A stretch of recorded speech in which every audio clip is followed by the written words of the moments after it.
7 જુલાઈ 2024 રવિવારના રોજ સવારે 4:32 આકર્ષણ, દાંપત્ય સુખ, સૌંદર્ય, વૈભવ અને કલા વગેરેના સ્વામી શુક્ર ગ્રહ પોતાની વર્તમાન મિથુન રાશિ છોડીને કર્ક રાશિમાં પ્રવેશ કરશે, જ્યાં તેઓ 31 જુલાઈ 2024 સુધી રહેશે.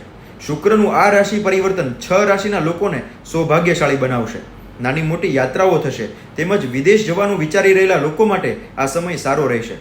આ ગોચરકાળ દરમિયાન તમને કોઈ શુભ સમાચાર પણ મળી શકે છે. આ 6 રાશિના લોકો માટે ધન આગમન અને ધન સંચય બંને થશે. લગ્ન જીવનમાં ચાલી રહેલી સમસ્યાનો ઉકેલ આ સમયમાં આવશે.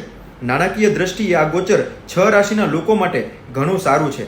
આ 6 રાશિ છે મેષ, વૃષભ, સિંહ, કન્યા, વૃશ્ચિક અને કુંભ. જો તમારી રાશિ પણ આ 6 માંથી કોઈ એક હોય તો કમેન્ટમાં યસ લખી દેજો અને આ વિડીયો આ 6 રાશિના લોકો સાથે શેર અવશ્ય કરજો. જય શ્રી કૃષ્ણ.